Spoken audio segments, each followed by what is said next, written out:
All you need is love. All you need is love from Captain Love. Oh yeah. Ooh yeah, baby. Here, let the hair down.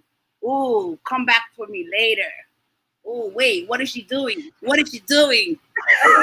Oh, what is she doing? Oh my God! Yes, you're gonna come straight to the channel. Welcome everybody. What's up, everyone? What's up, Lola, Yetza, Shay? How are you today? I don't know anymore. Done. I'm done too. Lola, I'm done too. I just love the intro, Yetza. Thank you for that. How's the chat? Hello, everybody. Welcome. We have a mega arts. It's I becoming a was really expecting the song, but I was not expecting the pictures. There's a lot right in your face. I loved it because it started with the song, but then there was like some scene like of voice acting there, like, you know. I don't, because I had my headphones out. There is a lot going on in this comic. Yes, excited. Is there a lot going on in the comic, or is there just one thing happening in a myriad of ways? There's scenes that are very exciting for me. I have sheep thrills, you know. Oh, like, look at this beauty. Oh, okay. Okay, thank you, Strike. No, thank you. I'm in love with Captain Oh my God. I'm in love. Yeah. I'm in love with Captain Love. There you go. There you go. This scene right here. Lola is singing too. She silenced herself. Oh my God, Yetza, what's that? Can you please show us? You want to see it again? What are you showing us? What are you showing us? This scene right here. Oh, okay. Oh, he doesn't have the braid anymore. He took his braid off. Look at that. Oh, okay. Okay. Wow. You want to see something else? In the Rise of the Pirate King. Uh-huh. Yeah. What do you think, Shay? No, wait, I'm gonna. Oh my! Wait, right here, he is sitting on someone's face, Captain. Oh, he knows how to manage more than one. Oh my God! But where is he? Where is he, Shay? I don't much. Okay, you see that braid? Oh, that's the braid. Oh my God! Braid? Oh, there that's because he's right under her face. Oh. Wow. Okay. So I was worried because I wasn't seeing his face. Okay. All you need is love, Captain Love. Yeah. So let me tell you, as I was reading this book, I kept hearing the song in my head. So yeah.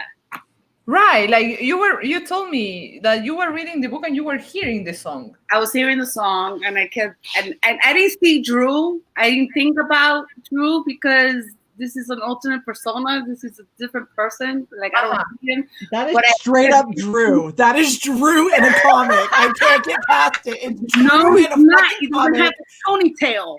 It's okay. Really? Like, why not? Have you seen Drew when he takes the damn hat off? Because he does have the fucking ponytail. Okay. If he has that ponytail, I would never. It's not that long and glorious, but he's got it. He's got something. Yeah, but when I see Drew live, like he's nice and he's so subdued and he's so gentle. Like he's not. This is what he's doing in solo with steroids. This is what this is. It's too much. It's too much. It's like walking in on a brother or something. Like it's too much. He's your brother. He's not my brother, baby. He's not. But it's close enough. And you know what? Now I'm gonna want to go play bingo on Sunday night at 8 p.m. Now I'm gonna want to go see mystery.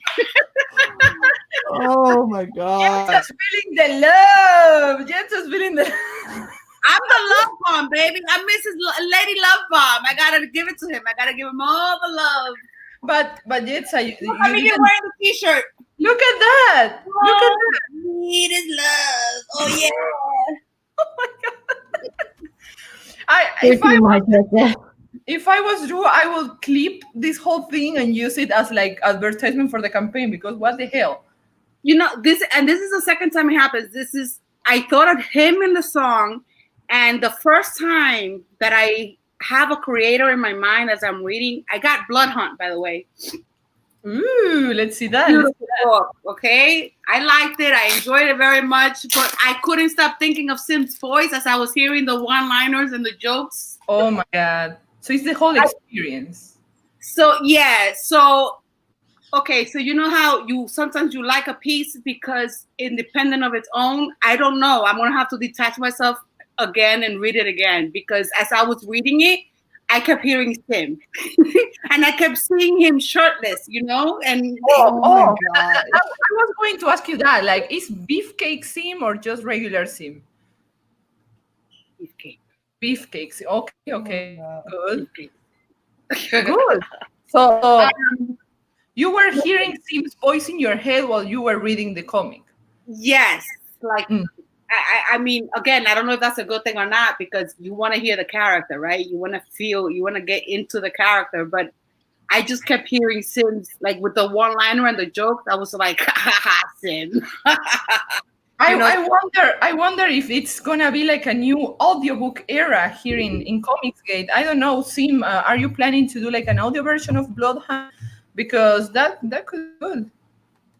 Hey, and I kept hearing his, and you know, it was a little fast-paced for me, but I was drawn into the action. You know, like he gets his powers right away, and everything happens really fast for him. But there was so much killing and so much action that I was drawn in, and I was before you knew it, I was to the end of the story. And the art is, I really enjoy the art. The art is phenomenal. Looking I'm great. jealous. Yes, I haven't got mine yet. You know, I enjoy the art. He didn't cheat out on the art. What do you think, Sir Ass? Are you excited for Bloodhound? Of course, I'm excited for Blood Hunt. I love Sim's work. Yeah. There you go. Sim is having the time of his life, I think. But yeah, I kept hearing his voice. So I have to detach myself a little bit and read it again and not try not to hear him because I wanna see will I find it as funny if it's the character or am I enjoying it as much because it's Sim's voice in my head? I'm kind of seeing a pattern here, Yetza. Are you able to separate the creators from the characters of the book? This is what I'm saying, that this is something new because so far in CG, I've been able to separate. I'm someone that likes to separate the art from the artist, right? Like I will back a book because it's the artist and I know the artist and I'm willing to give it a chance because I want to promote the artist and I want to help the artist out. But for the most part, I back a book because I see it, I'll go through it, I'll look through the campaign page, I like the art or I like the pitch, I like the story, I'm interested, it grabbed me for some reason it grabbed me, so I'll buy it.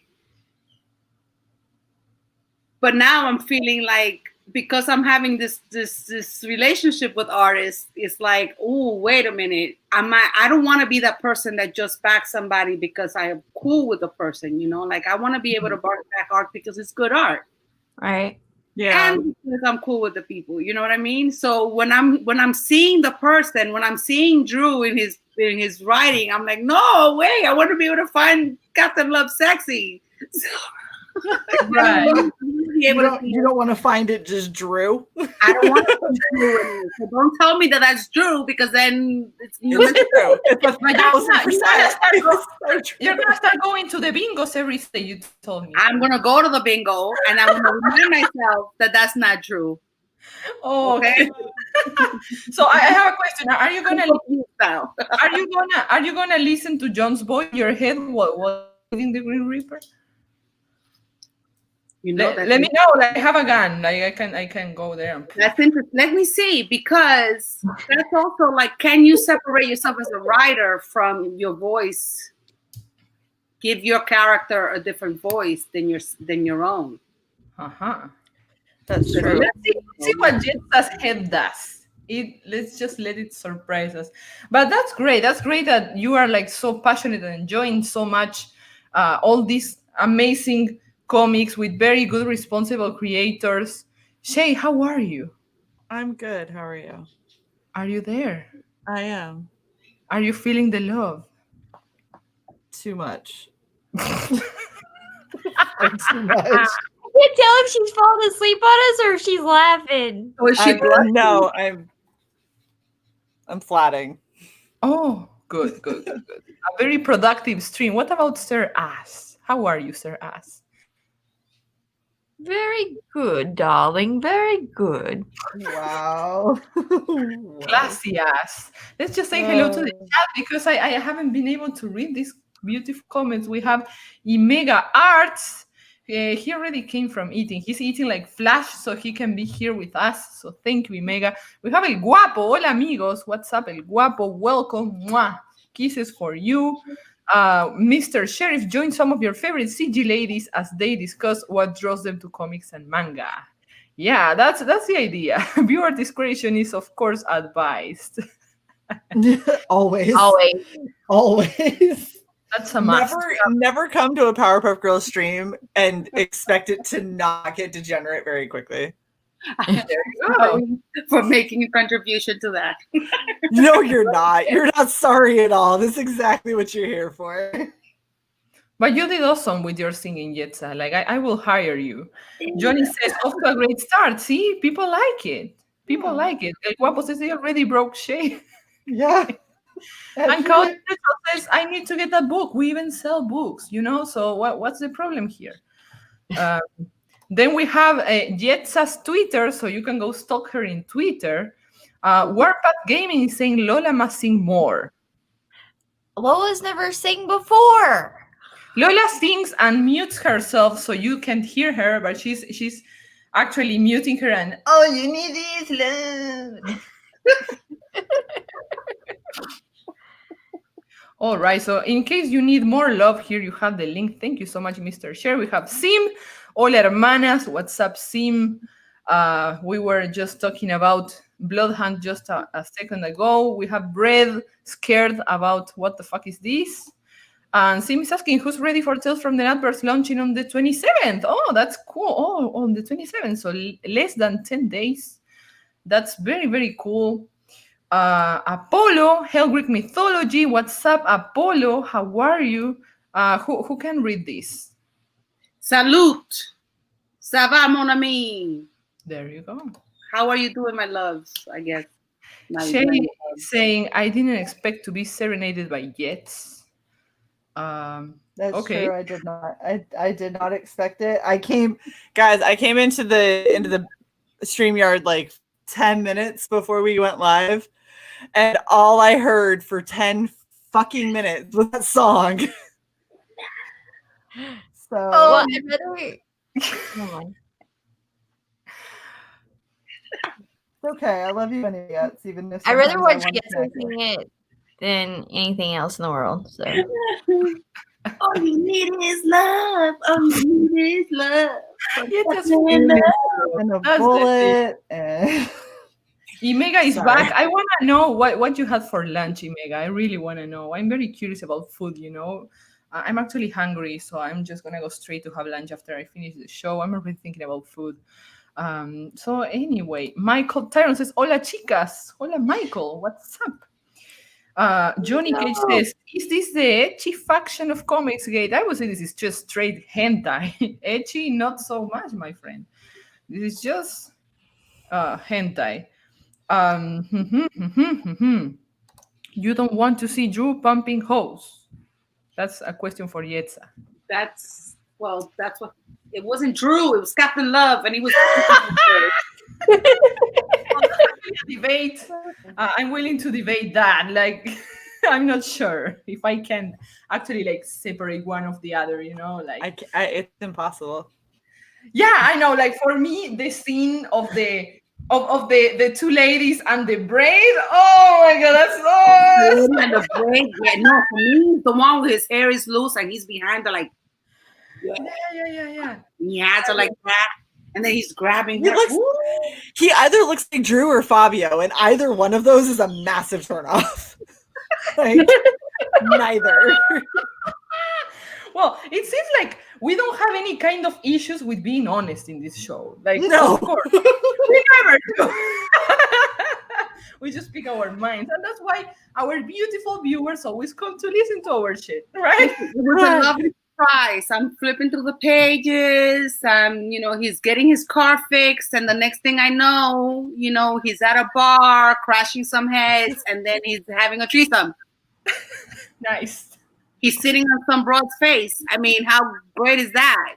Like, she is selling this He's book sitting- for me. Wow.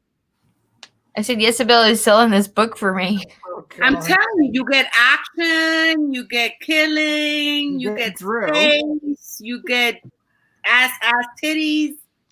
There you go. I think like a 12-year-old boy. But it's okay. Okay, Look, that's I exactly.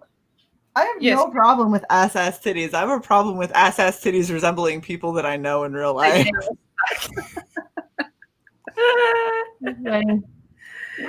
That's my point too. But anyway, we were just discussing this in our private chat before starting the show.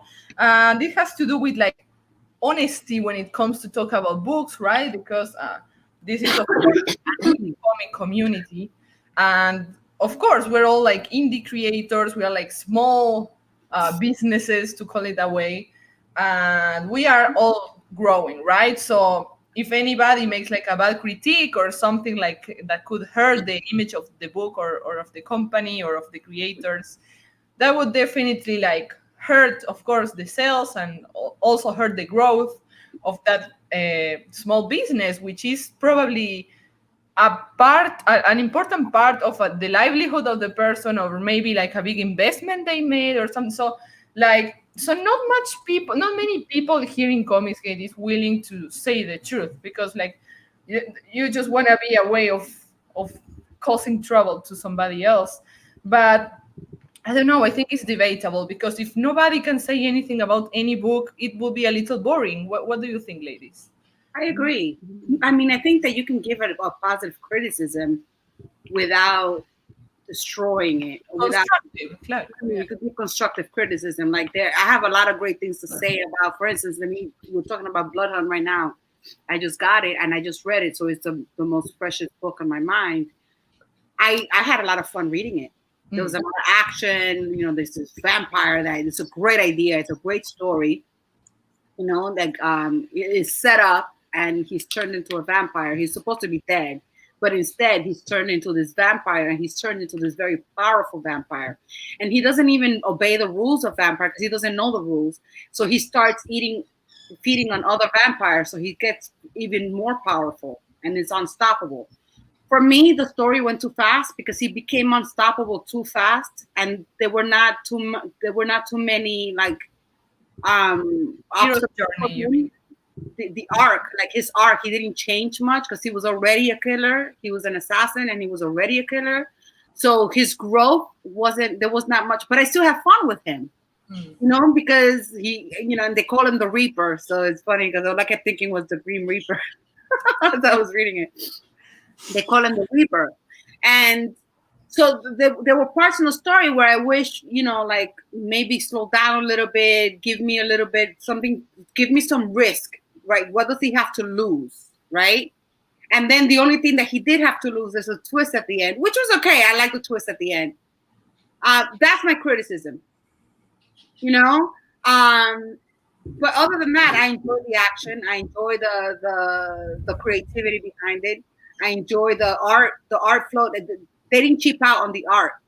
There were a lot of panels. There was a lot of action sequence. So I didn't feel like there was too much writing and not enough art. It complemented each other well. So, like I said, you can give a criticism without having to read the book. You could still enjoy it. Yeah. Definitely, yes. And we were also talking about this, like everybody has different things they appreciate about the book. So maybe the same book, some people love it with passion, and some people is like, whatever. And some people is like, no, I really don't like it, and it doesn't have anything to do with the book itself. Like, I mean, you can always, what we try to do as creators is to have the standard of quality. If it's a quality book, could be not your cup of tea, but it's well done.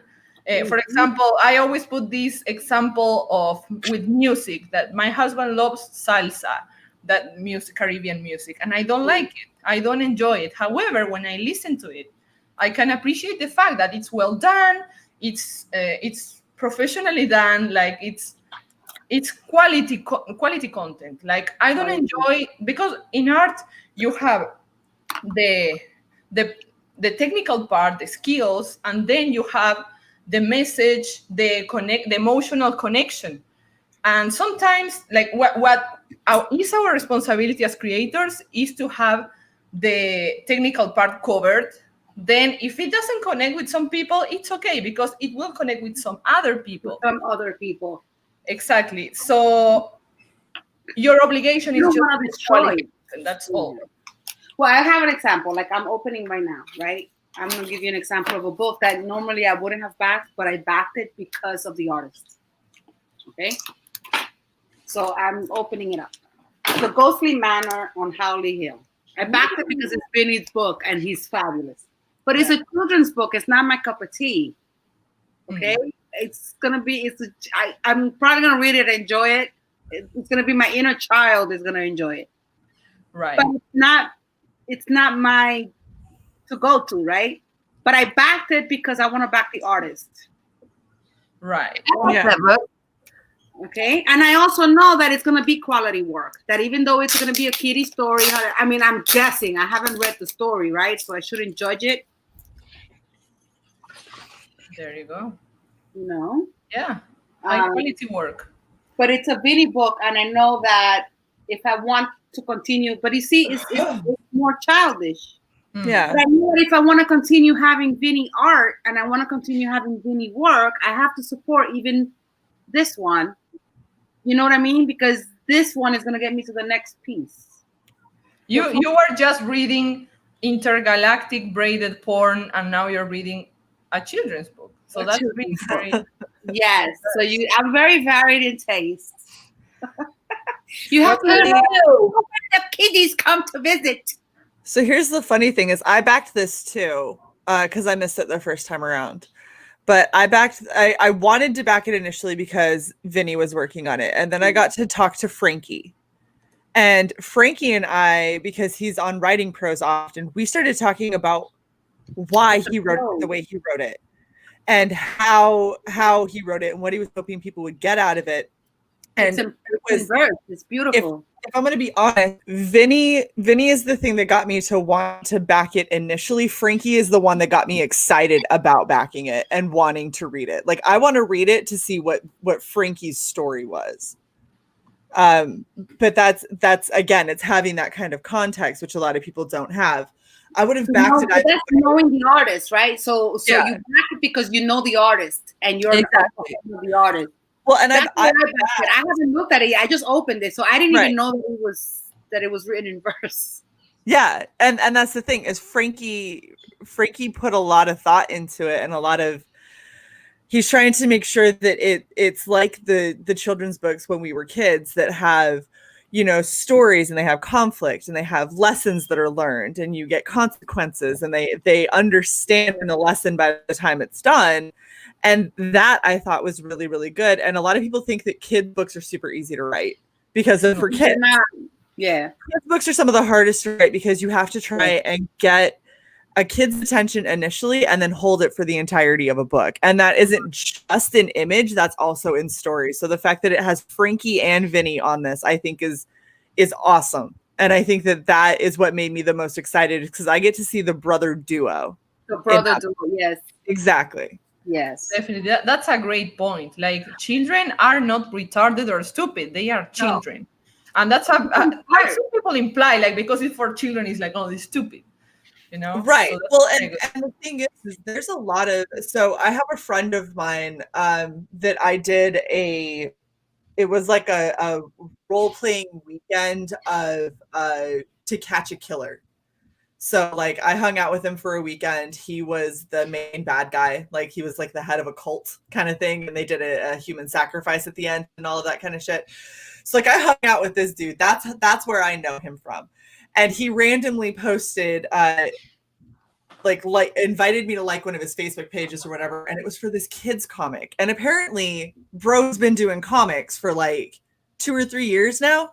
And I had absolutely no idea. But so he sends me this thing for this kids comic, and I went and looked at it. It's very old school animation style, and that was really interesting. Whoever he got as his colorist, I hate. I think it's probably one of the worst color jobs that I've seen. It looks like when you give somebody a piece of paper and they color with like magic marker.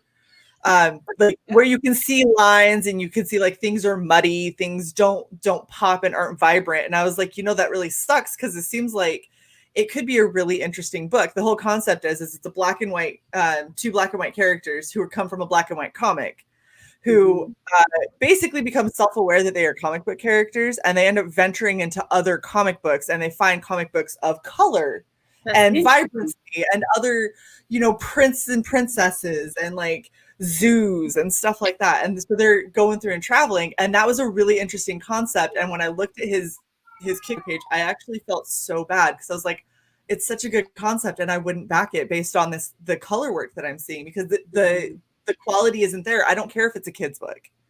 Like if it's a kid's book, it still has to hit a certain level, and I'm not going to give or pay a premium for a book that I don't feel is hitting that kind of level. Now, if I went to a dollar store and it was there, okay, maybe. But if I'm going to back it on Kickstarter and pay $15-20 for it, I'm not in that for that. Right. Well, that's where I'm getting at, because right now I'm at the point where I've backed so many books. Yeah, I'm right there with I'm you. like, and my collection is getting steep. I'm like, okay, do I need to be a little more picky at the books that I'm buying? Because as much as I want to support the indie artists, because before CG became CG, I was already supporting indie artists. Okay, and that's another conversation I want to have with you girls about this whole CG thing. Like, do we support only CG, or do we support indie comics? Because that'd be the shortest conversation ever. Go check my YouTube. It's just indie. I don't care if you're CG or not, because CG will never grow if you shut the gates. I know. So, but because I've backed so many books thinking that they were CG, and then it turns out there's a lot of them are not CG. So then I feel like, okay, so did I back you? I didn't back you just because you were CG. I mean, obviously I backed you because I think that the work was worth it. But would have I backed you not knowing, like, is there a priority? Like, do I back you first because you're CG, or did I back you because you were indie? Like, now I'm confused, because that person made me doubt myself. Conversation on Twitter. I only back CG books. Which is fair. Because I've run into, like, in the beginning when I was first backing stuff, one of the things I ran into is I would back a project, and then that person would come out and talk all kinds of shit against the customers, and I'd be like, dude, I just backed your book. Like, what the fuck? So I got to the point that I was like, if they say they're not CG, like if they make a point to say that they're not CG, or they make a point to shit on CG, I won't back it. For me, it's also a matter of trust, right? Because we've backed so many campaigns, and then there have been few that haven't fulfilled. Right. Okay. So at least with CG, there's a level of promotion. Like, certain people promote, and then there's a level of, you give face, right? You have the videos out, you're promoting your work. That's how I'm beginning to, and for a while I've been doing it, right? If you're promoting your work, if people that I know are promoting your work, if you're doing videos and you're giving your face to the public, then I may consider backing your book, because I'm putting myself out there, my information out there. Not only that, I'm giving you a substantial, I mean, for you, it may be nothing, but for me, and I'm backing a lot, it's, even if it's $25, $30, $35, it adds up. It adds up. I'm like, my budget books. So for me, it's a matter of trust. Like, are you out there? Are you putting yourself out there? Are you willing to be part of a community? Because that's what CG is. It's a community. It's not, somebody said, oh, well, it's into the group thing and the group mentality. I'm not into a group Really? We argue all the time in CG. Are you kidding me? Right? Yeah, We don't agree on a but lot. I'm not CG because I need to be part of a group, or I need to be part of a. I got enough groups. You know, like I need to be part of something. I'm an individual. I'm not part of anything. You know, like CG can stop being, and I'm still gonna support. But that's just it. Yeah, it's like you're not allowed to be an individual. You're not allowed to have individual thought. You're not allowed to have your own thoughts. You have to think like everyone else. And if you don't, yeah, but if you say you're CG, it's like you're part of this thing, this. What is CG? CG is just an ideology. It's just a like to say that I'm CG creators are problems. So what? CG creators are nothing without the audience. The CG audience is like if you're taking my money, then you're CG. If you're taking my money and my promotion, then are you as an artist all of a sudden CG because you're taking it and you're gladly taking it? Oh, they'll gladly take your money while they're shitting all over you. That's the problem. Yeah. So how could you say you're not CG when you have when you go down your list of customers, you're going to find that a lot of those customers are CG.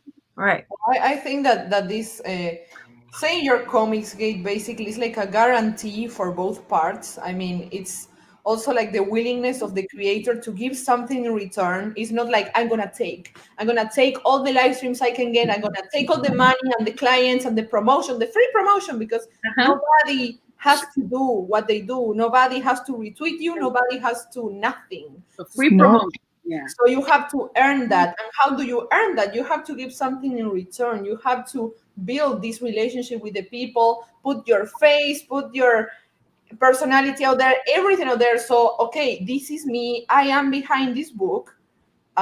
This is what it is. If you trust, buy it. But I mean, of course, you're giving me your address, your money, a lot of stuff. Like it's not like going to the store and anonymously buying something like, yeah, I'm just gonna take it.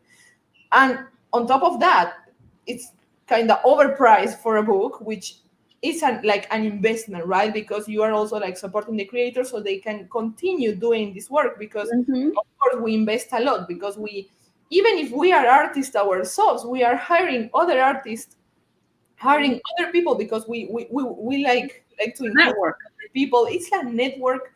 So I think it's like a guarantee, right? Like as a backer, because it's I wouldn't say that CG is like, oh, because I'm CG, I'm going to attack that person because everybody's doing it. Yeah, let's go. No, CG, in my opinion, is I respect the customer. I try to do the best I can with the quality of my books and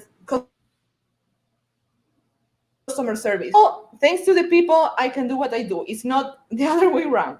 So always that mindset, I think it's a guarantee for the backers, but also it's not like a community way of thinking. Like we disagree a lot, as you said very well.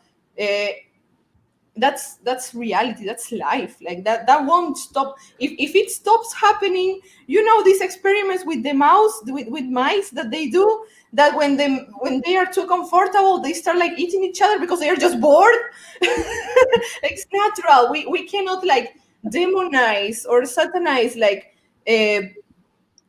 not fights, but like when argument, like, no, I disagree, because of course with respect, but that's just nature. Well, so here's the thing, and this is something that a lot of people don't realize. So I've been in the military for 14 years, and there's a really, really big misconception, because people are like, oh, you're military, therefore this is exactly what you think and feel. Like all of you think this, all of you feel this. The military, just like any large group, is a cross-section of the community at large, the community for which it is from. So the United States military is a cross-section of the United States.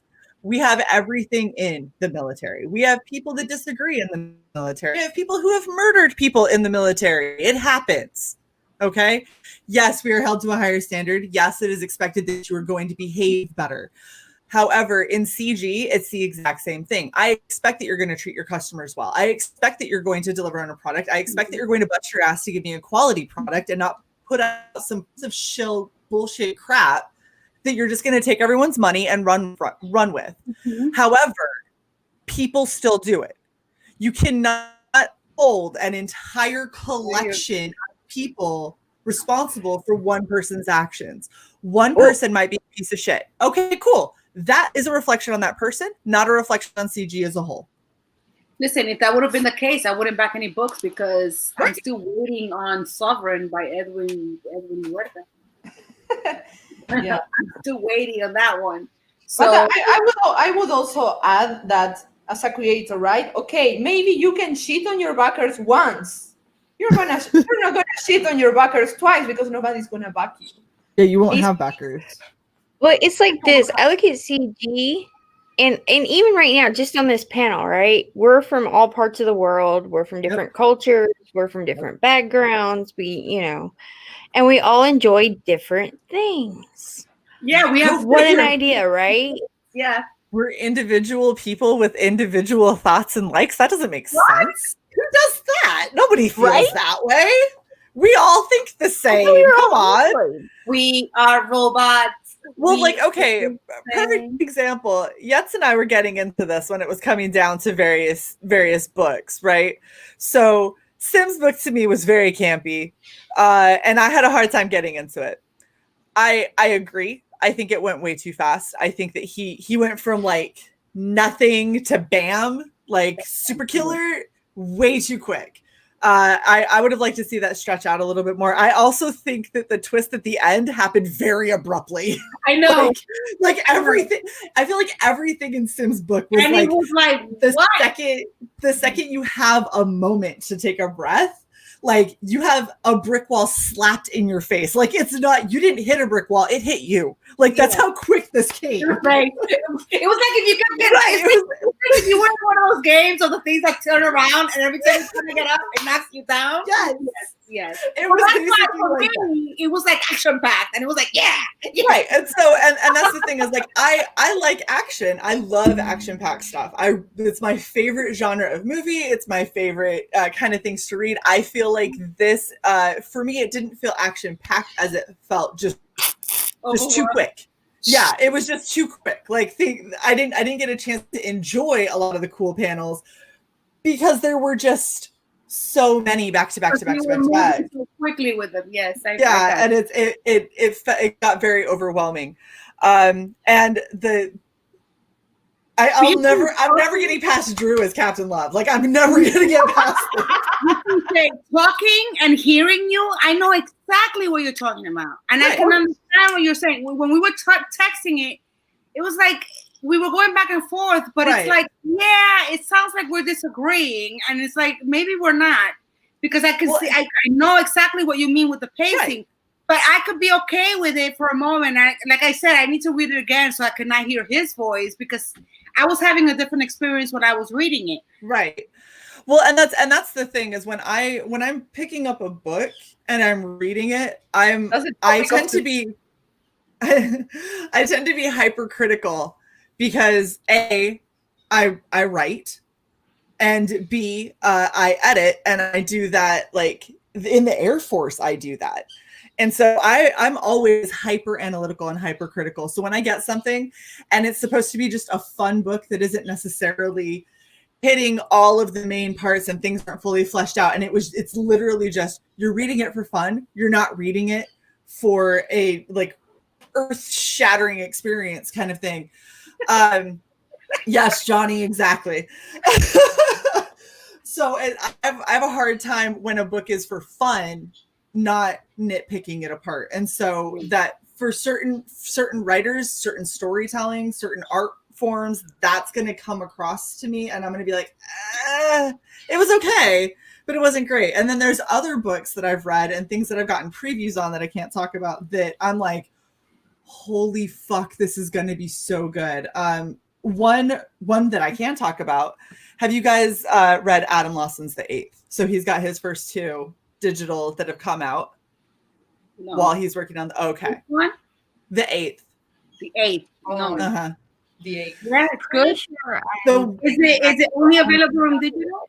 No. So he did a really cool thing. So he's got a bunch of different books right? That are all coming together in like a compendium of a single story. But what he's doing is while they're finishing up the last couple of them and sending it to print and everything, he's giving everyone a month digital. So you get the first book digital, the second book the next month digital, the third book, all the way up until he has them ready to ship out the physical copies. So every month you're getting another bit of the story. And the way that he has kind of set things up, the way that he's created conflict and pacing, it feels like I'm reading a movie. Like I feel like I'm experiencing a movie. And granted, Send me the link. Huh? Send me the link. Yeah. Oh, absolutely. Well, absolutely. And that's the thing. And so like there's parts of it where it's very much a young adult kind of story. But he's dealing with teenagers. He's dealing with teenagers that are dealing with something beyond their control, beyond their understanding, beyond human understanding. And it got in the hands of some angsty 17-ish year olds. So it makes sense that it has some of those kind of more angsty young adult feels. But the way that he develops the characters, the way that he starts to show their thought process and the way that, you know, fissures happen in the relationships and everything, it was really, really, really carefully thought out. And he takes enough time in each one of those books for me to be like, yeah, I'm down. Like I'm enjoying what's happening here. And I can't wait for next month's. So that's storytelling like that is what I'm more looking for when I back a lot of these books. And I realize that for a lot of these creators, they're not trying to give you a massive epic. They're not trying to give you an entire world that you're escaping into. Some of them are just trying to give you a fun story about a certain character in a very quick setting. Like I back Cash Grab. I know Cash Grab is not going to be a magnum opus by any stretch of the imagination. It's going to be. I have high expectations for Cash Grab. It's going to be all tits and ass. It's going to be all tongue-in-cheek jokes talking about dicks and sex. Like that's all it's going to be. And I know that. And I'm going to be honest, I don't expect to really enjoy it a ton. Yeah. But at the same time, it's one of those things where it's like I backed because I liked the creative team. I liked the energy that they were bringing to things. I like the energy. I thought when I had them on our stream, I liked fun. Yeah, I liked hearing them. I do like that raunchy humor. I'm like I said, I think like a 4-year-old. So like I like things that make fun of other things. I like parodies. I like, you know, that kind of humor. So especially if I get the reference. So if they're gonna make fun of things and I'm gonna get the reference because I've been following them, right? Then, you know. Yeah. Well, and that's sorry. Yeah. No, go ahead, Carla. No, yeah, that's pretty much the point of the show today. Like we want to talk about that, how we are people, we have different things we appreciate about books. And the fact that, for example, Yetza likes or doesn't like something, or Shay or whoever, doesn't mean the book is bad. Like, as I told you, there's a standard of quality. We respect, everything is with respect. For example, look here in the chat. We have Bass commenting, reading Brand made me want to shoot myself. So, and then we have in contrast, El Guapo says, I like Brand. It's a bit chaotic, but overall I enjoy it. It was a bit chaotic. I read Brand. I have it. And it jumps. It goes too fast, too. That's another one that the pace is fast, and it doesn't tell you where the powers are coming from. So I know, but I just want to make clear that that's Yetza's opinion, Bass' opinion, El Guapo's opinion. But I love the art.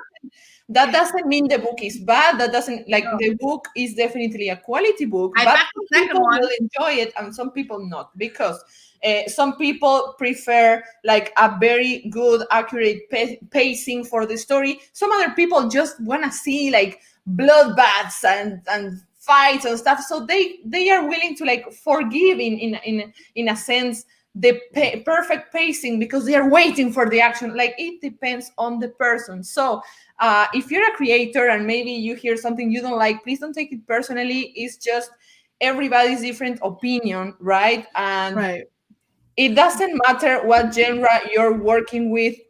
You're gonna have your target audience that's gonna enjoy it, right? So I mean, we are all different. That's also why we have so many different kinds of books, right? Because we all get different stuff. For example, I love this I feel like Shay doesn't like much like the porn books. because she said like, it's a porn book. That's all it is. I love porn books. I don't care about that. love porn It's when I can see the creator and the main character that I can't get past it, especially when the creator is Drew. Love. No. What? When you Right. can- Like, for instance, I'm a huge fan. But I mean, like action and serious stuff bores me. I want to see like very personal stuff. So if you bring me the best action story you How have, personal. probably gonna bore me. That's Yeah. So basically, Carla wants sex instead of action. how personal do you want it? Yeah, I guess, Carla but wants to draw in tear. That's how You personal. see diversity? You see diversity in Comicsgate? Look at that. Look at that beautiful woman. right. Look at that sexy skin. Definitely. But all these books we are seeing here are quality books. That's the main point. So I really enjoy like how many different opinions we all have like towards these books, right? And sometimes they are completely contradictory. So since I wanna dedicate this show to that. Yeah, you're opening now Ethan's book, right? Yep. Since this stream in particular is to discuss what are like this is in a very personal lens, to call it a way, very very personal. What do you prioritize when you're gonna back a book? What's the biggest turnoff or a deal breaker? And what's also something you are willing to forgive? Like, for example, I don't care sacrificing this if I get this, right? So I would like to start with Yetsa because she's the most excited about this. The cover is important for me. Okay. The cover, especially in a comic book, because it's gonna give me an insight as to what's to come inside. You know, like what's gonna be like in the inside, especially with the whole Indiegogo. I don't have the book in front of me. So whenever you guys are preparing your Indiegogo campaign, the pictures that you put up is important. You want to put up the best, what shows off your best work, you know? Because for instance, this cover for me, you can't see it that great. And you see how the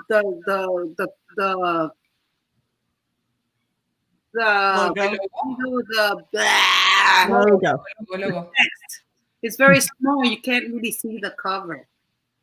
You see, so from far away, like this cover for me in the Indiegogo didn't look so great.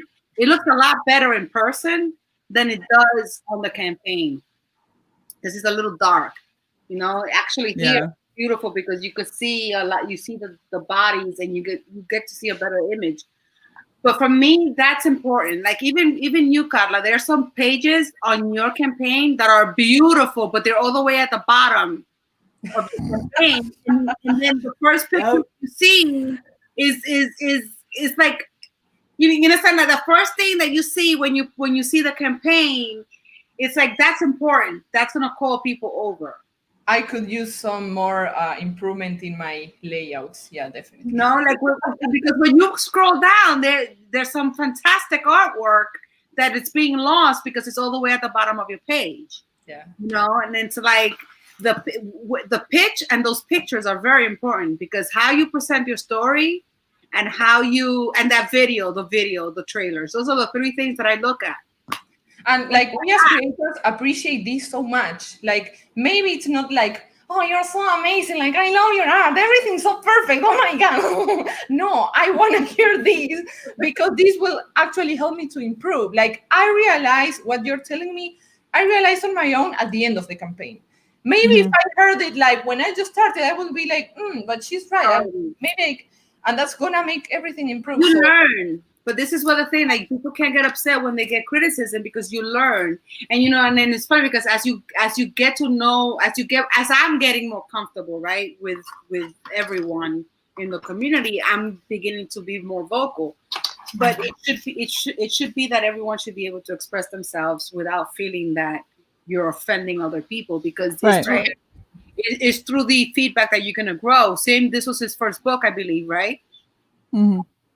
And now he's coming out with another one. So how you react to that customer criticism and how you react to that feedback, whether you take it in a positive way and what you do with it, that says a lot about you as an artist. It doesn't mean that you're going to throw away your style and then you're going to listen to what everybody says, because you have to, stick to your own convictions on what you believe is the way you want to present your work. Right. But how you react to that criticism is like, oh, great, thank you for your feedback. And that's it, because how you react to that tells how you are as an artist and as a professional. Right. Well, and so you were asking kind of what it is that draws you to backing versus not. Mhm. I think one of the biggest things that a lot of people blow through is the way that they market. Definitely. So if you're going to market a children's book to me, but you're going to do it showing like tits and ass the whole time, I'm instantly going to be turned off, right? If you're going to Drew on his first campaign when he tried to do Captain Love and he literally spammed it everywhere, every day, every hour. Like I took him aside and was like, bro, do it again. I'm muting you. Like, you need to back off. You need to give people breathing room and show them who you are as a creator. Because if all you're doing is saying, buy my book, buy my book, buy my book, I'm going to be like, oh my gosh, you're just as bad as like those infomercials that interrupt my favorite TV show. I'm going to just mute you. Right. There's a lot of people who've done a lot of different ways that they've tried to back their books. And when I see their book and how they're marketing, and then I have their book physically in my hand, the ones I've been the most disappointed about are the ones that marketed something that they didn't sell me. So if you're going to sell me the most badass action-packed whatever book, it can't feel like I got hit by a freight train. It has to feel action-packed and exciting. If you don't give me a chance to get excited, then it was pointless, right? If you are going to sell me the sweetest children's book that has ever existed, it had better be so saccharine, I feel like I'm going to get cavities. Right? Which book I'm really excited about that I hope is not disappointing? Escape or Die. Because I am on that border, Escape or Die. Oh, yeah. So excited about this world of zombies overtaking the border. Like, I have this visual in my mind of what it's gonna be like, and I've seen enough artwork for me to have like an expectation of what it's gonna be, that I don't even want to ruin it. Like, I know that they gave us the previous in digital. I don't even want to ruin it. I'm waiting for the comic to come for me to read it, and I don't want it to. I have very high expectations for that book. I am very excited, and I hope, because it's been so hyped, Yeah, well, and that's the other thing, is I think a lot of creators need to be careful, because some creators get on that hype train and then the expectation for their book just rises and rises and rises. And if you can't meet the expectation that hype train is hit for you, no matter how good your book is, it's going to feel like a letdown, because everyone's built it up to be something that it can't be. So you have to make sure you can manage expectations really well. And there's a lot of people who have done a phenomenal job of that. There's some people who've done an okay job of that. And the ones that have done phenomenal and okay are going to still get backers, because the ones who've just been so usually have the talent, the artistic style, the writing style, whatever behind them for it to be forgivable, right? The ones who can't are the ones who market something that clearly is not what they're selling, right? Or that have let that hype train just get away from them. And then when I get the book, I'm like, what the fuck? I thought this was going to be about zombies and it's about puppies. And now I'm really pissed off because this is not what I fucking backed. Well, like, there was a book about zombies and it turned out that there wasn't that many zombies in the book, and there weren't that much zombie eating action like I thought it was going to be, like it was advertised. I don't know if you know. See, and that kind of stuff, those are the same things. If you're going to look at it, like, I always look at it from a perspective of what works for movies, right? Because comics, to me, it's like a slower paced, handheld, like, create your own adventure almost movie. So you get to be involved in this storytelling. So if somebody is marketing a movie like Twilight, and they're going to market it like it's an actual fucking vampire movie, that is not a vampire movie. Not even a little bit. So all that marketing about, oh, the vampires and the vampires are coming out and blah, blah, blah. And then you end up seeing it and you're like, it's about a fucking twink and a dog boy who are fighting over an emotionless woman. What is the point of the entire story? Like, now I'm mad because that's not what I didn't sign up for this half-assed love story with high schoolers. I signed up for werewolves and zombies warring, and that is not, I got glitter in the sun. That's what I got. Like, it's upsetting, right? Definitely. I wanna just say very quickly, we have Beanie art here.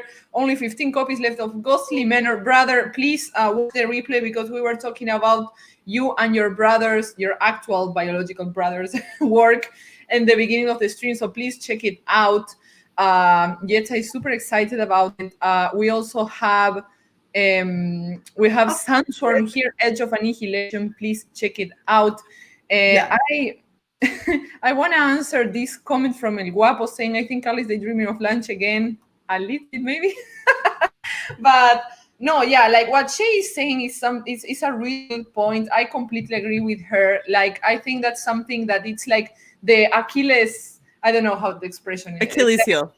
There you go. In creators, because I am an artist, I know how to draw. My husband's a writer, he knows how to write, but who knows about marketing here?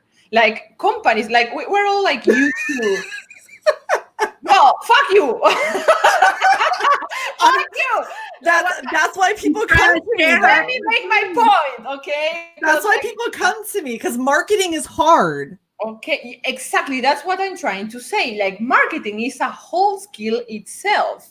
So, like, it's normal that we just don't know how to like be the best marketers ever, and it's something very hard. And we are like so immersed in this culture. Like, you see marketing everywhere. You're constantly being spammed. However, you don't know how to do it from the seller side. So it's very important to have a penciler, an inker, a colorist, a this, a that. What about the marketer? Like, because I believe that's the most important thing. First and foremost, if you can handle the hype train well, and your book is okay, that's a success, okay? If you handle the hype train well, and your book is awesome, that's a huge success.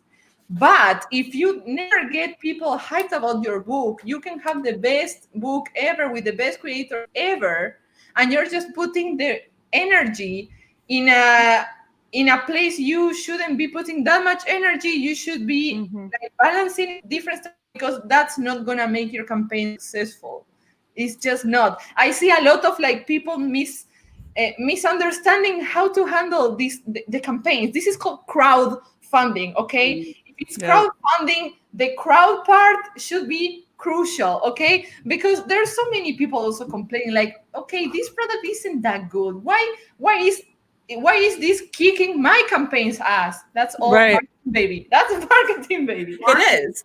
Well, and so like a great example of a book that really, really, really shocked me that had just meh marketing was Tales of the Classroom. Yeah. Like that book. Wow. Because the first couple of shows that he was on, the first times that he was on stream, he was really reserved. He was really nervous. He had a hard time kind of getting you excited about what the story was. And he was like, oh, it's about a zombie transfer student. And I was like, okay. So I backed it because it was an inexpensive campaign. I wanted to help Rod Morto out. So I backed it, and I had no expectation whatsoever. I was like, this is going to be one of those that I'm going to have 3 copies of, because the 3-book series with like 3 different covers was so cheap that I was like, screw it, I got to. And so I went and backed it, and I was like, man, I don't even know if I want to read it. And then it came in, and I was like, wow, he actually handled these covers really well, because like Yetz was saying, he took into consideration what was the most eye-catching of each cover, and he changed that cover style. So one of them was a velveteen kind of cover feel. One of them was a super gloss. One was matte. And it was like, wow, this is actually really kind of cool. And like, Granted, he may have done that for other reasons. He may have done that because he wants to see what the difference in the quality and everything is going to be. But when I asked him about it, he said, well, I very carefully chose which one was going to be which. And he did a phenomenal job when he did that. And so I was like, okay, all right. little unexpected. I don't remember him saying much about this when he was marketing himself. I opened it up and I started reading it. I had so much fun with that book. I genuinely enjoyed it. It was very, very well done. And I never in a million years would have expected that would have been one of my top books of CG. And it is. Right. Because for the amount of pages that it was, for the story that he wanted to tell and the way that he had his art style and everything, it was wonderfully executed, where he had good pacing, enough stuff happened, but not too much. Mm-hmm. And the art style went well. You got a full story with it. Mm-hmm. It was wonderful. And I'm like, dude, when are you doing book 2? And why did you not hype this enough? Like you hyped it on such like a low key way. And it may have worked in his favor, because now he's got people like me saying, I didn't expect anything from this, and it's one of my favorite books that I've read. But it's one of those things where I think that a lot of people don't put enough care into like their pitches. They think, oh, I just got to get this elevator pitch out and then that's it. And it's like, it's the way that you market the entire time. Because you don't have, at least in a bookstore, you have time with a book, right? And yeah, you can flip it over, you can flip through. But and there's that attachment once you do that. But when you're flipping through it's like you can easily close that page. And once I close that page, gone. Out of sight, out of mind. Well, also, like, it's very needed. I feel personally that it's very needed in this community, a little dash of more honesty, because you feel alone when you're going to back. You feel you don't feel like you can actually sit down and watch like an actual guide. Like, is this actually worth it? Because everybody's told me, back it. It's awesome. Yeah, good. Right. Awesome. Is it actually worth it? Is this someone out there gonna tell me the truth?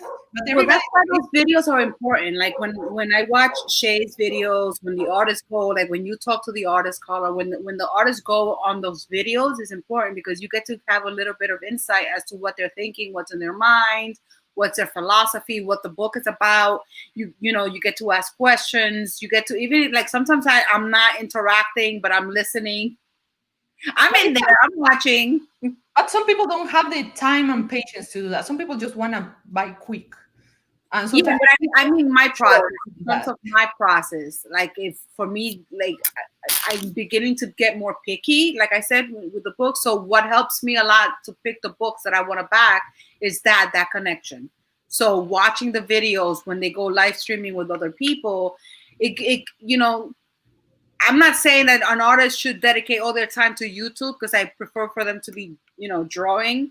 But YouTube. Bye. You're about to fulfill. So you're doing your job. Just a show a week, guys. You're doing your job, as long as you. No, but I mean, no, because there's some artists that will say, not everybody is a camera person, So I can't blame you if you're not a camera person to go for your own channel. You don't have to, I don't have my own channel. I don't even think I want to start my own channel, but you can go into other people's channel and say, look, this is my book and I want to promote my book. And I think that doing that helps. Even, I want to give you an example. 656 Comics, they don't have a face, right? Mm-hmm. For whatever the reason. They're from Juarez, and I'm sure that it's a security reason because they're from the border. But I feel comfortable buying from them because they've been around. They've been building their channel, and they've been building their platform for a while before they even launched their comic.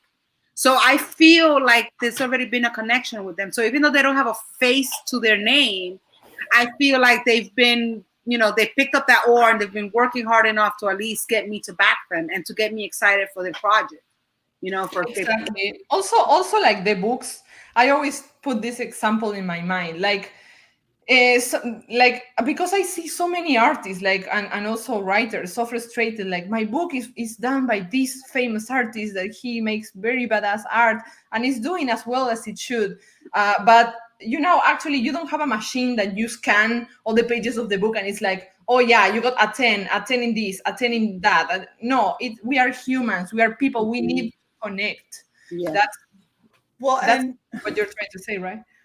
And I think one thing that's really frustrating is this idea that everyone must have their own channel. Everyone must have their own, like, it's first off, as somebody who started this up as a way to just try and help indie comics that I was interested in, because I don't bring something on that I don't think is good. And it's killed me. I've had to tell good friends, I'm sorry, I can't have you on because I don't think you're quite there. And it's horrible. It makes you feel like a terrible person. But the idea that everyone has to have their own channel in order for them to be successful is asinine, because this takes so much work. This takes so much time and effort. I quit my cleaning job that actually made me money. And I sat down and kind of looked at my schedule. I don't have time to pick up another job if I'm going to keep my channel going the way that I want it to go. And I'm going to do a couple of the tiny commissions and stuff that I've gotten here and there for other people, whether it's, you know, doing like small bits of somewhat shitty art, or doing like flats, or doing edits. I don't have time to do that, to run my channel and to work full time. I can't fit it all in. And so asking a creator who is trying to maybe do 50, 75, 90, 100% of their project to also manage an entire YouTube while they work their full-time job, that's out of the realm of reality. Yeah. But that's why if they have a family and if they have all the responsibilities. Exactly. No. That's why you have people like Carla, you have people like me, and I mean Carla's doing too much. Let's be real. Like Carla is a busy woman. You know? But we've got people, but she's fulfilling, so that's important. And we've got people who are passionate about this already. So if you're not really good at sitting down and like, okay, I'm going to sit down, I'm going to have this content on, I'm going to have this show on, I'm going to have these guests on, and organizing all of that and doing everything that you need to make that a reality, that doesn't mean that you're not going to be able to fund a book. Yeah. It just means you are going to have to work really hard to convince people that do have those platforms why you deserve a place on their show. And I'm telling you right now, hitting me up and saying, hey, I got XYZ free, let me know what works for you, that is not going to get me to have you on my show. What gets me to have you on my show is saying, hey, Shay, this is, you know, I like your show, I like what you're doing, this is something that I would really like to be a part of. If you think that what I've got is good enough, here's some art, here's some of a storyline, here's a background, here's my pitch, whatever. Here's my Indiegogo page that's already live. Show me why I should have you on. Because I've had a bunch of people reach out, and it's been white noise for a lot of it, because a lot of people reach out and I'm like, I don't see any reason why. And I've got 30 people hitting me up to try and get on this weekend. So if I've got that many people, I'm going to prioritize. However, I see something there, like, okay, like we all know the kind of person Shay is. She is willing to work so much for the community, for the creators, and she has the best intentions. But if we centralize all the power of the community, power to say like this, for the YouTubers that promote stuff, they will become like not gatekeepers, but like the ones that decide, okay, you are worth it, you're not worth it. And not everybody has the good intentions that Shay has. Okay, if we have like, I don't know, 100 Shays, awesome. But that's not what happens. Horrible. That's a bad idea. That's too many. So sometimes creators just want to handle their image. Like us, for example, like we are trying, you know, to show what we want to show to the people. We decided to show ourselves, but some creators don't feel comfortable showing themselves. They feel comfortable being super professional and super like, yeah, this is my book. But like everybody has different choices of what to do, how to handle their image. Yes. So I don't know. And also like being like begging, like, I don't know, like maybe will sound like, oh yeah, we have so much pride or whatever, but I don't know, like you do something that you know it's badass. You know, I did this comic, it looks great, it's very well written, I'm very proud of my comic, and I'm so proud, like, yeah, I'm gonna sell it. And I'm like, oh, would you please have me on? This is my comic.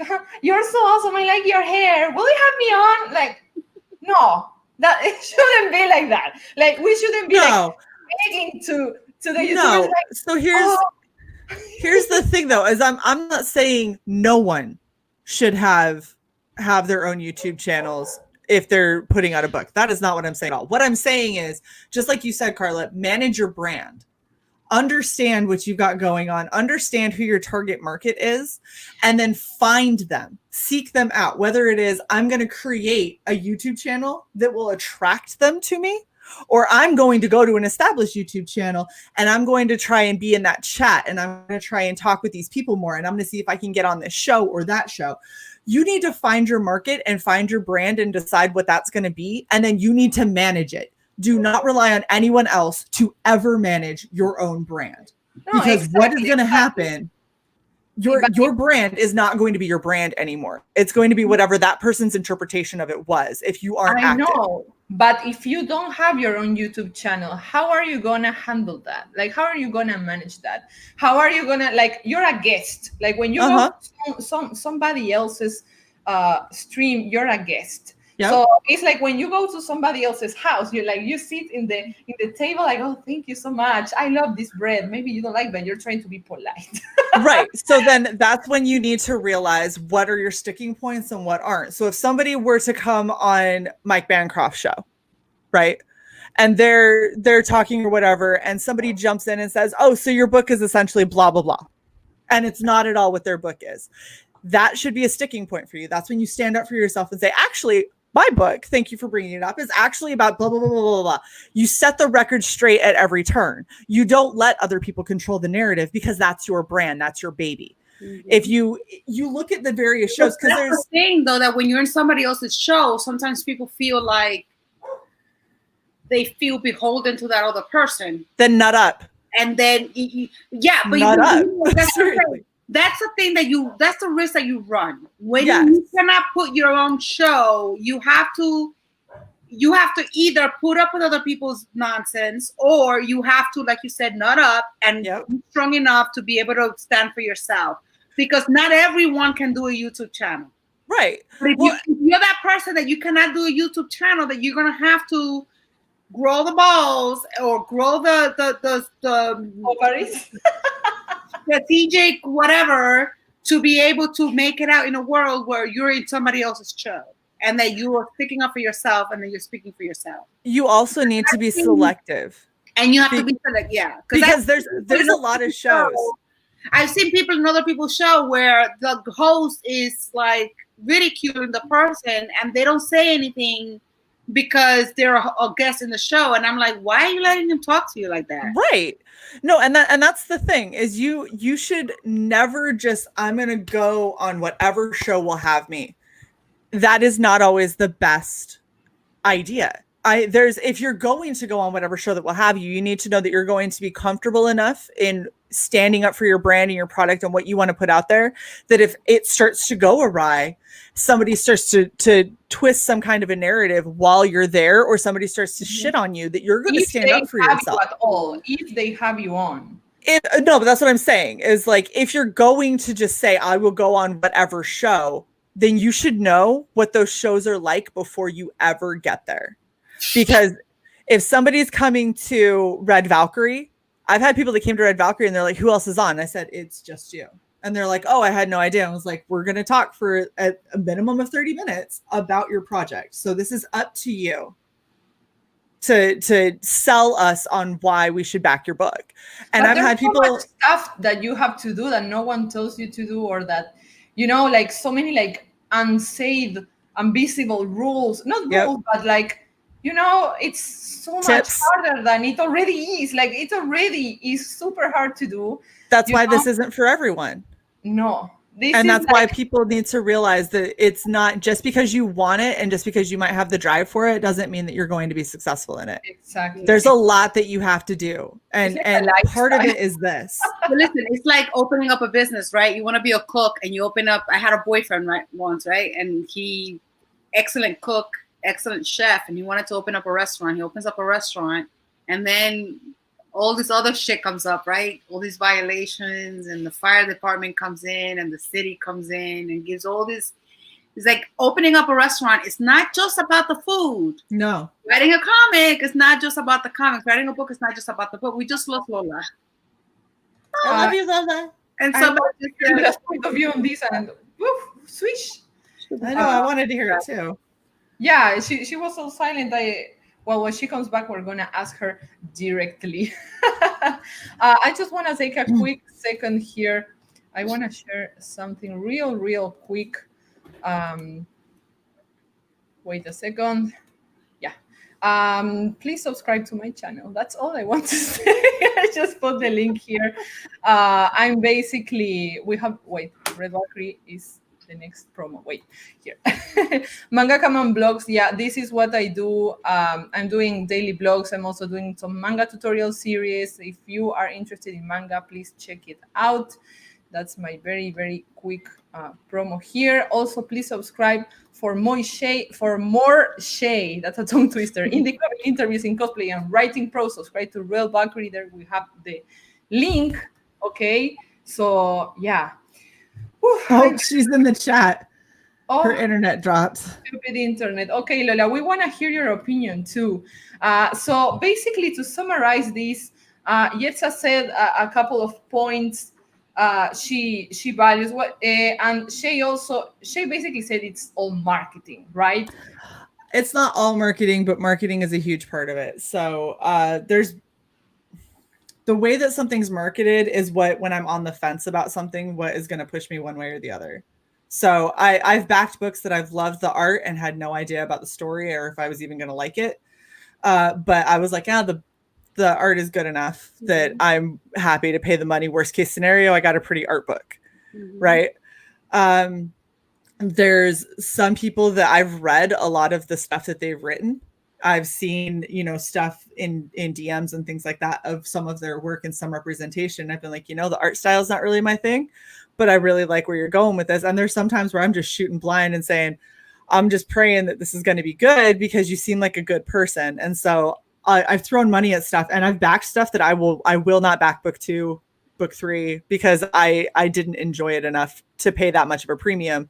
And there's stuff that I've backed that I never would have thought that I would have loved, that I'm like chomping at the bit for the next book for.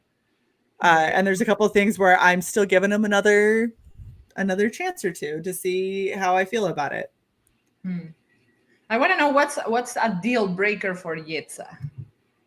For me, the Being art. an asshole. The art. The art has to capture fair. me somehow. Like it has to be.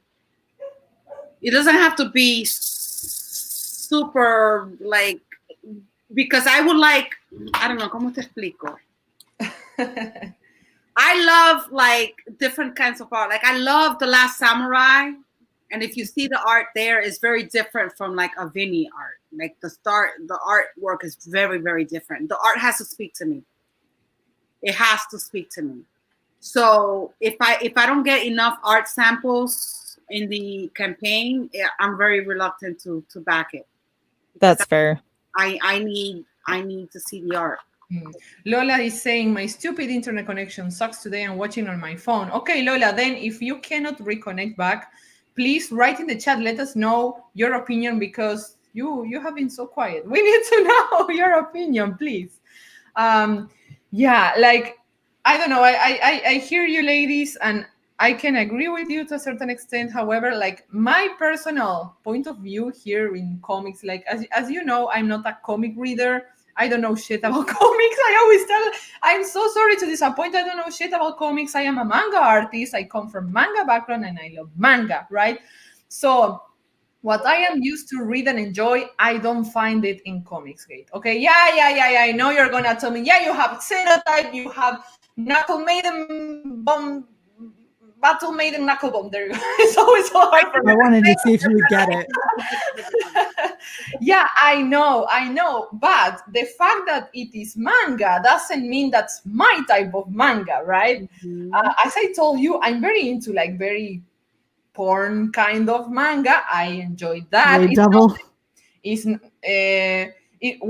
not the only thing I enjoy. I also like romance, slice of life, like the most girly kind of manga, but with a slice of with a little bit of like ecchi hentai. I don't mind that. I really like fan service. I also like enjoy kind of like shonen kind of content, like action, but it really has to contain like romance, something more like to mix it, because when some story is like too much action or too much like this is what's happening and we're in the present now. No, I need personal stories. I want to know the character. I want personality. I want a good design. I want something that I say, wow, that's good. That's a lot of personality there. Maybe like this happens in a lot of mangas. For example, in One Punch Man, the first mangas of One Punch Man were so fucking hideous. They were horrible, but the story was so good that it became a success. Okay, so I want good art, but not to the extent that it's distracting. I need it to have personality and really, really good, like, I don't know if it's character design or like I need personality. That's like the pattern I could find in what I need to find in a story. I can forgive. I am very forgivable as a reader. I can forgive a lot of stuff. Maybe this is a little bland. I don't care. I just want the character to have a very solid personality, a solid image, and I don't know, and to be very personal. Like I also like to see how the characters interact, to have like legitimate, like I don't know, like clash of personalities. I don't know. I just really enjoy also like consistency in the characters' personalities. I don't appreciate seeing like the typical shonen stereotypical hero. Like, no, I want to see the struggles. I want to see as a normal person. I want to like feel like I can actually like what's the word? Relate. There you go. I can actually relate. But I don't have to see myself physically there. Like I could relate to a dinosaur if the dinosaur makes me like emotionally connect with him. Okay. So I know it's not very popular, but that's my cup of tea. I don't see anything like that in CG now. Yeah, no. And I'm the opposite because I want to get in and I want to get out. For me, it's like a quick, fun story. I don't want to waste too much time. I don't want to get in too much into the characters. I don't want to like I've had some stories that where it's too much exposition, and I'm like, like Six Gun Samurai. There was it started a little slow and it had there was some exposition. It gets into the character and it gets deep into the character, and I'm like, get away from here. Just give me the fights. Just give me right. It depends on also what you're looking for. I look for investment. I want to invest in the story. But that's what I read a book for. Like if I want to read a book or and that's your I don't like reading books. I don't like reading novels. You know what I mean? Or a graphic novel. Like it depends, right? Because like if I want to get all that, I'll get it from a big graphic novel, and I know that I'm going to dedicate my time to reading a graphic novel, or a book, and I'm going to sit down and I'm going to enjoy it. But sometimes I like just going in and just getting the action and getting the story and getting in and getting filled in with all this action and getting the gore and getting all the panels and seeing the splash pages and just getting the story in one sitting and being able to read it and just. It's so personal. Some people are more visual, that they need like the visual stimulation, and some people just need like emotional stimulation, like me. Yeah. So it depends. It's so personal. That's why you cannot judge and say, no, that book is not good. Well, that's why for me, this is invaluable for me. Like for us to be able to talk about the books and be able to really talk perspective, because it's like when you ask me, what do you think of a book? I could tell you what I think of a book, but as we're talking about it, we end up really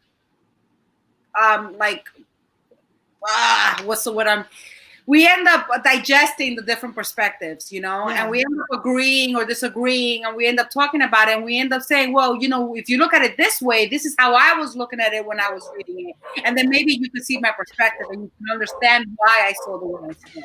Definitely. Broaden our perspectives. Yes. And a point of view. Exactly. Instead of sitting on a book, because if you write it on Twitter, well, I love the story, but it doesn't translate the same. It sounds like you're shitting on the book as opposed to giving it a positive criticism. The comments here are golden. Red says, I definitely need some stimulation. Okay, I know where this is going, Red. Johnny says, let's all stimulate Red. And Beanie says, stimulate Red's bank account. Of course. And also Beanie's and also mine. Mr. Sheriff is saying, oh, Carla Saxon is also selling books. Well, I hope so.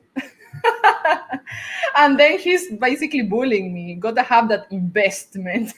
Okay.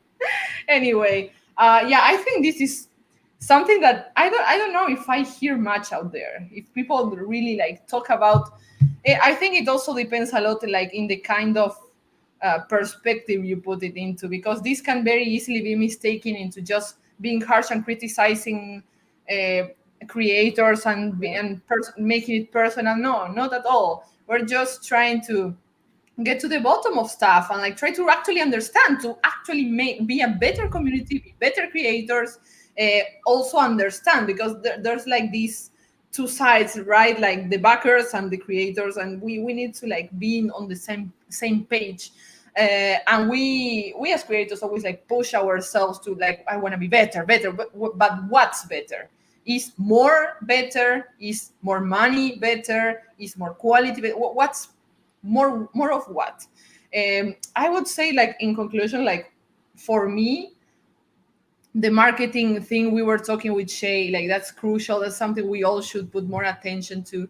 That was I believe personally that in my campaign, that's like one of the main like mistakes, to call it away, like I think we didn't sell the book for how good it was. Like I know that when people get the book, it's gonna be so much better than they expected, because we didn't sell it. We didn't use all the tools we have. That's what I'm trying to say, right? Yeah. Like we like, how do you say desperdiciar? Like you wasted opportunity. Yeah, we just wasted so many opportunities. So yeah. So anyway, like it's, of course, it's a learning process. We all learn from doing it. Sometimes you just have to do it to learn it, right? Yeah. But it also helps so much that conversations like these happen, you know. I think it's crucial for all of us. And I wish that we were able to do this more. I think part of the problem is that when a lot of these conversations try to start, and just like Yetz and I were on two different sides for a while until we could start talking about it. And it's like, okay, I get where you're coming from, which especially means if I see a book that may not be up my alley, but that I think is going to be 1,000% up yours, I'm kicking it your way. Because now, okay, I might not like it and I don't have to back it with the limited funds that I have, but if I promote it to the right audience, I'm still helping that book. Exactly. And so, I can kick stuff more Yetz's way. If I ever see a really good manga that looks like it a really good job with the character development and everything, I'm kicking it to Carla. Yeah. And we can have this conversation, but the four of us with Lola and Raven 5, right? We can all have this conversation because we do this already. We talk about this stuff frequently. When it comes to doing this on other live streams and with other people, it's so much harder, because I know if I say something that Yetz disagrees with, she's going to call me on it. And then we're going to have a discussion, right? But if I say something like this to some other creator, I don't know that they're going to call me on it. And then what happens is they're going to go into their DM groups and their circles, and they're going to start saying, oh yeah, Shay's such a bitch because blah, blah, blah, blah, blah. And it's like, that wasn't even what I said or what I meant. Right. But so we do it live, okay? We do it live. Yeah. We are transparent. I think that transparency goes a really, really long way. Being honest, being transparent. We have nothing to hide. We have no bad intentions, okay? Right. So I literally just want to see everyone do better. I want to see the best possible products come out from every single person who puts something out with a CG label on it. And I've seen some stuff that I know was definitely a first run. Mm-hmm. And that it's like, I see the potential and you're probably going to get there. I hope that someone is able to give you this kind of feedback, because I don't give this unsolicited usually. Like there's a reason that there's not a review show on Red Valkyrie, because I honestly don't think that people could take unfettered Shay when it comes to certain things. I think people are going to get upset and they're going to think that I'm actively trying to destroy campaigns, when that isn't at all what I want to do. I want to see these people succeed. The campaigns that I don't like, remember, that I have nothing good to say, I would never talk about. Remember, we are a hate group and we hate everything. So we're Obviously. very problematic people, and we're gonna And fight. there's no women. Without any women. There's no women. No, They're don't individuals with cervixes, by the way. Lola wrote something. I think you missed it. Oh. She Thank you, Yitza. Yeah, I totally. She also needs a wrench. No, I already gave her the range like 2 hours ago. Where is it? Lola says, if enthusiasm isn't coming from the creator, then why would that person expect me to be excited about it? Exactly right. Very true. You're exactly right. Also, like, imagine like being promoted. Like we launched the Green Reaper in January. It's August, and we're still pitching the Green Reaper. Yeah. How do you keep the excitement of the months? Well, Like, you have to I keep it in demand after you deliver, right? It's gonna still be in demand after you deliver the book. Yes. Yes, because that's important. Because a lot of people get the books, and then that's when I'm sure once you get a response from the people that get the book, that There's other another people get excited. resurgence. Oh yeah. Well, Definitely. and there's two ways to do that. If we're going to talk about from a marketing standpoint, there's two different trains of thought. There's either when you're ready to go to print, you cut off your in-demand store, right? So now you know how many that you need to print to fulfill. You overprint by a certain amount, whatever. And then when you launch your second campaign, you open up that first campaign on that second campaign so they can get the first book and the second. So when they hear all of the positivity and everything, that's free advertisement while you're working on the second book, right? Or if you are confident in your ability to continue to get backers and to continue to fulfill, and it isn't going to completely break your bank because a lot of these printer places have minimums. So as long as you're sure that you can afford to hit that minimum, you can leave that open even after you've gone to print, and you just have a cutoff date of these are the first round backers. These are the ones that are getting their books first. We're going to fulfill the big campaign. We'll stay in demand, but if you back after this date, you're going to have a slight delay while we fulfill the first half. And then keeping that up to try and get those onesie, twosie trickles. It really depends on what kind of feedback you think your book is going to get and how many people you think are going to push your book after they've read it. So it depends on, it's a personal preference, and it depends on your financial situation on what you can actually do. Do you think that we're gonna get to eat those pickles? I certainly hope so. Pickles. Not because I want to eat pickles, but because Carla and John should be they should have been in the 5-figure club already. Right? Should have already happened. Yeah, I mean, like, I don't know, like we are a team here. Sometimes when I'm too busy or too stressed, because you know that also life happens. You cannot be like all the time like ready for the camera and yeah, let's stream. Like so many times I'm like, girls, I'm just not feeling it. Yeah, which is fine. It's called self-care. Yeah, so sometimes I can tell John like, hey John, do something. Like I can be there in the background saying, hey. You could put John in to replace you as the Powerpuff Girl. Because, but he has to have a wig though. Yeah, definitely. But no, I really believe that we have like better tools in the future. Like we learn so much from these campaigns. We learn so much about everything, and we're gonna apply. We're gonna keep learning. That you never stop learning. This is a never-ending process of learning. You just get better and better and better. I think that the only thing you have to make sure you have is good intentions, willing to work hard, and just keep your word, have good intentions. I believe that's like the first thing. And of course you need to do this for the right reasons, right? Because if you want money, just here it's not the right way to do it.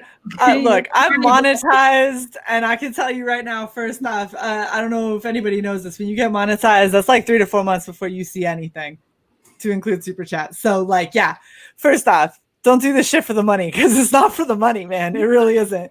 Right.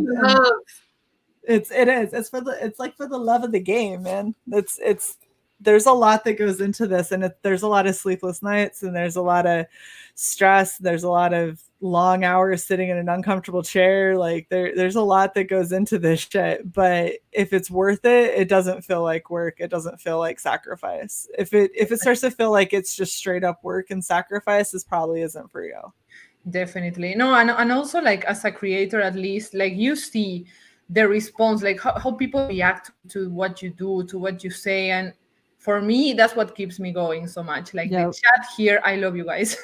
I love you guys. I don't know if I say it much, but like reading the comments, seeing that you guys like are following us. Sometimes like we disappear for a week or for 2 weeks, and you are DMing me like, "Hey, how are you? I haven't seen you in a while." Like I don't know. That's for me. Like that's invaluable. That's so great. Like I feel like an actual creator because I've been drawing all my life, but now I feel like an actual like artist creator. You have fans. I have fans. Yeah, I love you guys. So yeah, money is cool if you can make money. I would say that money is like the goal, something you should strive for. Like you should always like a lot of times this is something that happens all the time, that you have to balance things out in order to make it profitable, right? Because I could do stuff that wouldn't exactly make me money, but I have to find like that like right spot where I can do what I want to do and also make money at the same time. So we always have to be balancing and thinking so much like our decisions and what we do. So I don't know, ladies, if you have any idea you wanna say before we close the stream. We're already an hour and a half mark, and I'm so hungry. So Yetza, anything? Just go out there and back. There's a lot of great campaigns going out there. I like the pre-launch idea. A lot of people are putting out some pre-launches. It gets you excited. So if you do your next campaign, that's a good idea for marketing. Just go out there and back. I'm getting a lot of great books. I'm excited.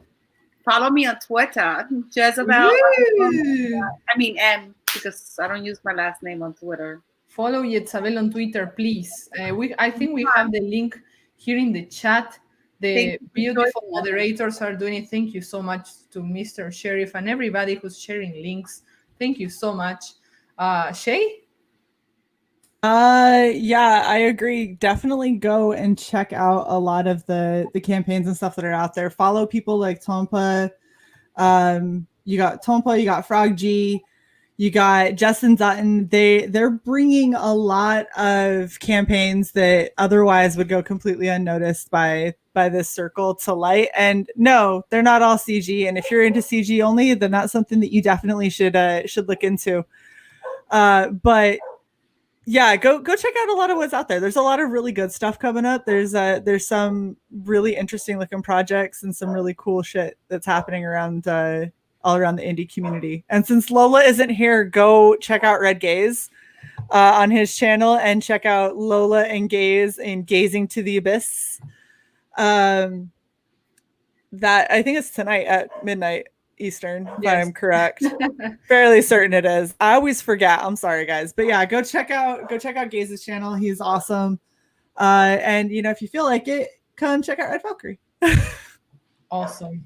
Yeah, please check. If it says red, you subscribe. Red Valkyrie, Red Gaze, Red Cups, everything red, you subscribe. Red is good. You just subscribe. There you go. Awesome. Yeah, here is our Twitter handles. Please follow. Please subscribe to this channel. We have here Candace Boutelier. Welcome, Candace. So nice to see you. Candace.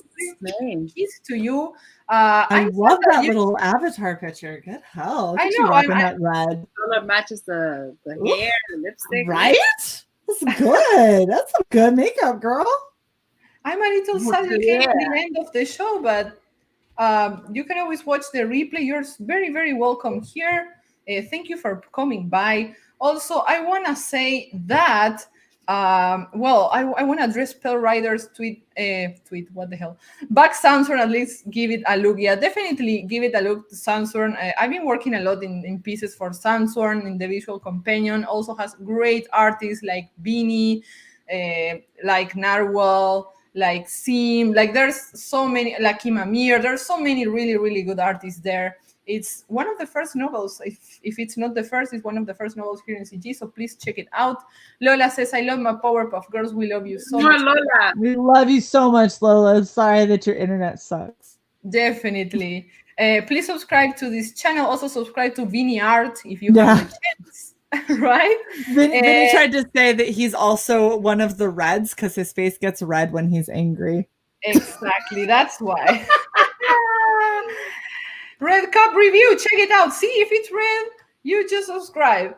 Also, this is not red. This is white. White Cat Comics. You can subscribe to, and also to Manga Mom if you have the chance. Like I'm gonna start.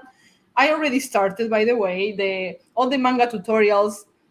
I'm basically putting all my knowledge in it, like everything I've learned all these years. I'm just giving it for free, like just saying these are my tricks to make what I do.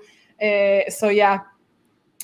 Also, we have Sim's channel too. You can subscribe to Sim for drawing streams, anime, manga shows, and comic talks. Definitely, my brother Sim is awesome.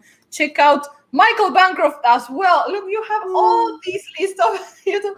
Michael is amazing. He's a great friend. I think we all have been guesting his show. He's a great guy and amazing creator, top notch creator. Pale Rider says Beanie is red because of the spaghetti turkey. Oh my god. Here we have the link for Michael.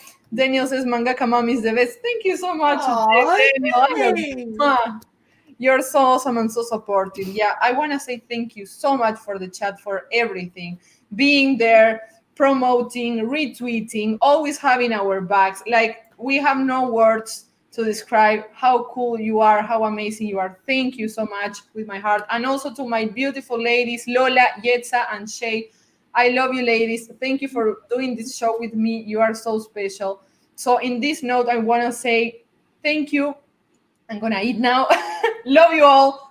And see you next time. Bye-bye. Bye, everybody. Bye-bye.